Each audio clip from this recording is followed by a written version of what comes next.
The political stage was once again heated when Representative Ilhan Omar took the microphone during a press conference in Washington, D.C. Her tone was firm, and her words carried a powerful message that quickly caught everyone's attention.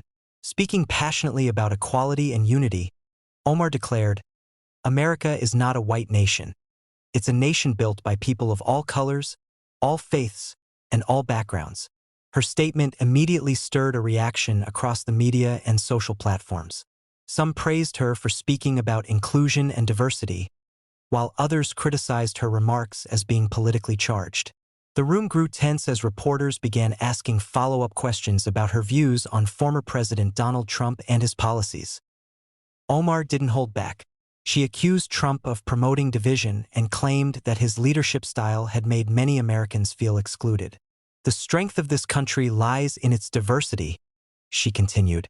"We must reject the idea that one group defines what America is." News channels broadcast her speech live, and within minutes, clips spread rapidly online. Political analysts began debating her comments, predicting that Trump's response would come swiftly, and possibly with even greater intensity.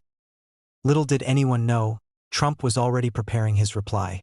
And when he finally spoke, his words would dominate headlines across the nation. As Ilhan Omar's remarks continued to circulate, reactions poured in from every corner of the political landscape. Her statement, "America is not a white nation," had become the most discussed topic of the day. Supporters called her brave for addressing a sensitive issue head-on, while critics accused her of disrespecting American heritage. Within hours, major news outlets were running endless debates. Political commentators filled television screens, analyzing every line of her speech. Social media was ablaze. Hashtags about Omar and Trump trended simultaneously, each side defending their own narrative. At his residence, former President Donald Trump was reportedly briefed about Omar's comments by his aides. They showed him clips of her speech, the headlines, and public reactions. Trump listened in silence for a few moments, then leaned back in his chair with a confident smirk. He was never one to ignore a challenge, especially when it came from one of his most vocal critics. Behind the scenes, his media team quickly began drafting a response for his upcoming rally that evening. "Mr. President," one advisor said, "this could be an opportunity to turn the tables. The crowd will expect you to respond." Trump nodded. "Don't worry," he said firmly. "I know exactly what to say." By the time night fell, thousands of supporters had gathered at the rally venue. The atmosphere buzzed with anticipation. Reporters filled the press area, cameras focused on the stage, waiting for Trump to arrive. They all knew, once he spoke, his response would dominate every headline by morning. As the rally began, the crowd erupted with chants and cheers. Red, white, and blue banners waved high above the audience as music played and cameras flashed. The excitement was electric. Everyone knew something big was about to happen. When Donald Trump finally stepped onto the stage, the noise grew deafening. He raised his hand to quiet the audience, smiling confidently as he looked across the sea of supporters. Thank you very much," he began, his voice strong and steady. "I've seen what Ilhan Omar said earlier today. She said, 'America is not a white nation.' Well," he paused, letting the silence hang for a moment, "I have something to say about that."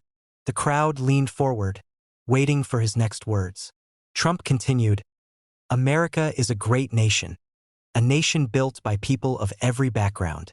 We love our country, we respect our flag, and we're proud of what we've built together. But when someone stands up and tries to divide us, we're not going to stay silent." The audience erupted in applause. Trump gestured to calm them, then went on, "We don't need politicians who talk about what separates us. We need leaders who talk about what brings us together. That's what makes America strong." Reporters in the front row typed furiously, capturing every line. Some whispered that Trump's tone was unexpectedly measured. Rather than attacking directly, he was reframing the conversation in his favor to be why the end of his short but powerful response. The rally crowd was chanting his name, and as cameras broadcast the moment live, it became clear that Trump had, once again, turned criticism into an opportunity, silencing his opponent without ever raising his voice. As Trump's rally speech echoed across television screens and social media platforms, it quickly became the top story nationwide. Every news channel replayed the clip of his calm yet commanding response to Ilhan Omar's remarks. His tone had surprised many. It wasn't the fiery reaction people expected, but rather a controlled, confident message that resonated with his audience. Analysts described it as a strategic move. By emphasizing unity and patriotism, Trump had effectively shifted the focus of the debate. Instead of appearing defensive, he positioned himself as the voice of national pride, a leader who claimed to rise above division. Meanwhile, Ilhan Omar's office was flooded with calls and messages. Her team watched as Trump's rally speech went viral, dissected in countless comment sections and talk shows. Some of her supporters admired her courage for speaking up, but others worried that Trump's response had stolen the momentum. That evening, Omar met privately with her advisors to discuss how to handle the growing controversy. She remained calm but thoughtful. "I didn't say anything untrue," she said softly. "America is diverse. That's our reality. But it's clear he's using this moment to his advantage." Her communications director suggested holding a press conference to clarify her statement. "We should remind people that our message is about inclusion, not division," he said. Omar agreed, knowing the next step would be crucial. Why the next morning, the media was buzzing with one question. Would Ilhan Omar respond again, or let Trump's words stand unchallenged? The next morning, Bernie Sanders appeared calm, but his team could tell he was preparing something big. Overnight, his social media accounts had been flooded with messages, some praising his courage, others urging him to respond to Trump's fiery remarks. Bernie knew that if he wanted to make a lasting impact, his next move had to be strategic, factual, and impossible to dismiss. At precisely 9 a.m., Bernie's communications director announced that the senator would hold a press conference at the Capitol. Reporters gathered quickly, sensing that something significant was about to unfold. The atmosphere was tense, buzzing with anticipation. Bernie stepped up to the podium, adjusted his glasses, and began in his steady, passionate tone. "Yesterday, Donald Trump called me a complainer. He said I've done nothing for the American people. Let me remind him of something. Public service is not about building towers or casinos. It's about building hope, justice, and fairness for working people." The audience fell silent. Cameras clicked rapidly as Bernie continued, this time pulling out a stack of documents. He began listing the legislative reforms he had supported, healthcare initiatives, education funding, workers' rights, and social programs that had improved lives for millions of Americans. "I don't need to defend myself with insults," he said firmly. "I'll defend myself with facts. What I say about Trump isn't personal. It's political truth." He then turned his attention directly to Trump's legacy, criticizing what he described as the culture of division and misinformation that had flourished during his presidency. Bernie's words were sharp but carefully measured. He never crossed into personal attack. Instead, he focused on principles and integrity.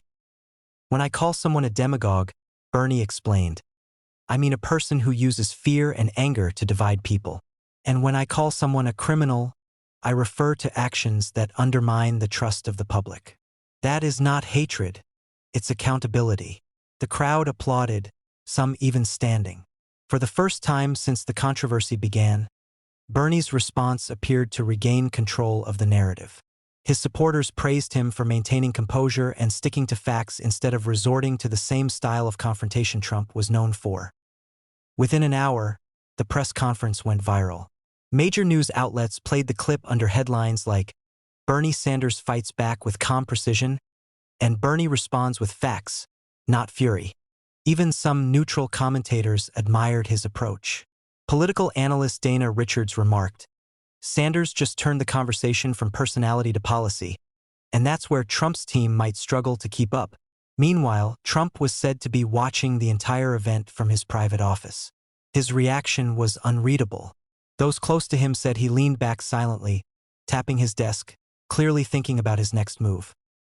The political battle had evolved from name-calling into a calculated chess game, and both men knew that every move from here on would shape the public's perception for weeks to come. By evening, Ilhan Omar's press conference was everywhere, broadcast on television, shared across social media, and analyzed by every major commentator.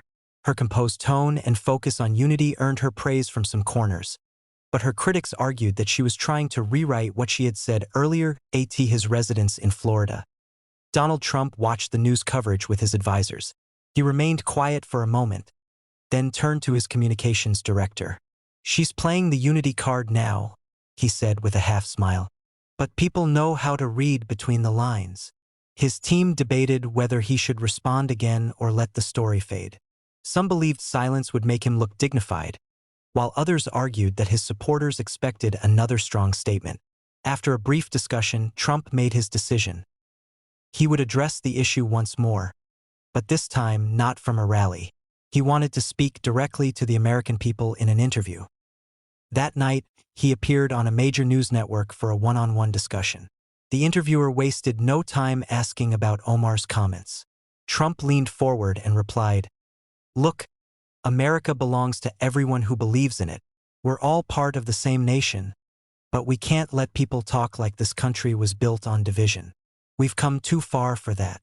He paused before adding, "I don't want to argue with her. I just want people to remember, this country is about pride, hard work, and unity. That's what keeps us together." The interviewer nodded as the segment concluded. It was a surprisingly measured answer, one that left analysts debating whether Trump had just delivered one of his most disciplined interviews yet. Meanwhile, Omar's team watched from Washington, realizing that the conversation had now shifted once again. What had started as a fiery exchange was turning into a national dialogue about identity, belonging, and what it truly meant to be American. The day after Trump's interview, the entire nation seemed to be talking about one thing: the unexpected calm in his tone and the growing seriousness of the debate. News anchors called it a rare moment of restraint, while political analysts suggested it showed both leaders understood how deeply this topic resonated with Americans. At a university in New York, students held open discussions about diversity and inclusion in the U.S. Many referenced Ilhan Omar's original statement, while others brought up Trump's words about pride and unity. The topic had moved beyond politics. It had become a conversation about the nation's identity itself. In Washington, Omar's advisors gathered the latest public opinion data. To their surprise, it showed that while her comments had initially sparked controversy, a large portion of the population now appreciated that she had opened a necessary dialogue. "This isn't just about her anymore," one aide said. "It's about what kind of America people want to see." Omar listened quietly, then said, "If this conversation helps people think about fairness and equality, then it's worth every headline." That same evening, Trump held a private meeting with his campaign team. They were analyzing the same polls. One strategist pointed out, "Mr. President, your last response helped you gain favor among moderate voters. They liked that you didn't attack. They saw leadership." Trump nodded, satisfied. "Sometimes," he said, "you win not by shouting louder, but by sounding stronger." Both leaders, though on opposite sides, had realized they were shaping a national discussion that was far bigger than either of them. What began as a clash of words was now turning into a defining moment in America's political and cultural story. In the days that followed, the public discourse continued to expand. Across television talk shows, classrooms, and online platforms, Americans debated what Ilhan Omar and Donald Trump had each represented. For many, the clash was no longer about politics. It had become a mirror reflecting the broader story of America itself. Community groups began organizing town hall meetings to discuss inclusion and national unity. Faith leaders, educators, and local representatives joined the conversation, calling for more understanding and less polarization. News outlets noted how a single exchange between two powerful figures had sparked one of the most widespread civic dialogues in years. Meanwhile, Ilhan Omar was invited to speak at a university forum about leadership and representation. Standing before a mixed crowd of students and faculty, she spoke softly but confidently. "When we speak truth, it's not always comfortable," she said, "but discomfort often brings growth. My intention was never to divide. It was to remind us that America's strength lies in how we accept one another." Her words were met with applause. For the first time in weeks, she smiled, sensing that her message was finally being understood beyond politics. At the same time, Donald Trump gave another public address at a charity event in Florida. Without mentioning Omar directly, he said, "We can disagree and still love this country. That's the beauty of America. We argue, we challenge, but in the end, we all stand under one flag." The crowd cheered, and even his critics admitted it was one of his most unifying remarks to date. Though neither had intended it, both Omar and Trump had ended up steering the nation toward a deeper reflection. One that questioned not just who was right or wrong, but what it truly meant to be united. As the national conversation matured, something unexpected began to happen. People from both sides of the political divide started finding small areas of agreement. Across communities, Americans discussed how diversity and patriotism didn't have to compete, but could coexist. The tension that once dominated headlines slowly began to turn into dialogue, reflection, and even collaboration. In Washington, several bipartisan lawmakers proposed new initiatives focused on civic education, cultural understanding, and community programs. "This is what leadership looks like," one senator said, turning conflict into conversation. Though Ilhan Omar and Donald Trump had not spoken directly, their exchange had indirectly inspired a rare moment of cooperation in a deeply divided era. Omar, during an interview, acknowledged this shift. "If our disagreement encouraged people to talk about unity and fairness, then it's a positive step," she said. "Democracy isn't about silence. It's about dialogue." At the same time, Trump's advisors reported a boost in his approval among independent voters. His choice to respond calmly rather than aggressively had surprised many and earned him credit for displaying composure. Speaking at a press gathering, he remarked, "Different opinions make America strong. We don't all have to think the same, but we do have to respect one another." For once, both leaders had struck a similar tone, different words, same message. And for millions of citizens watching at home, it was a reminder that leadership could mean more than winning an argument. It could mean listening, learning, and guiding a nation toward a stronger sense of shared identity. The controversy that had begun as a clash of statements was now evolving into something much larger, a turning point in how Americans viewed one another and their country's future. As the weeks passed, the storm of headlines slowly settled, but the message lingered in the minds of millions. The exchange between Ilhan Omar and Donald Trump had done more than just spark a political debate. It had forced America to look inward, to question what truly defined its spirit. In communities across the country, conversations continued, not in anger, but in reflection. People began to realize that unity was not about sameness, but about strength through diversity. The idea that had once divided Americans was now becoming the bridge that brought them closer. Ilhan Omar, speaking at a community event, said, "I learned something from this. Change doesn't happen through silence. It happens when we dare to speak, even when others disagree. That's what makes democracy real." On the other side, Donald Trump, during a public appearance, remarked, "We've had strong words, but that's part of what makes America great. We argue, we compete, but in the end, we're all part of one flag, one future." The crowd stood and applauded, not for politics, but for the rare reminder that even in division, there could be understanding. In the end, neither Omar nor Trump truly won, but the nation did. From disagreement came dialogue, from tension came awareness, and from confrontation came a renewed sense of identity. America, once again, had proven that its strength did not lie in being perfect, but in its people's ability to listen, learn, and move forward together.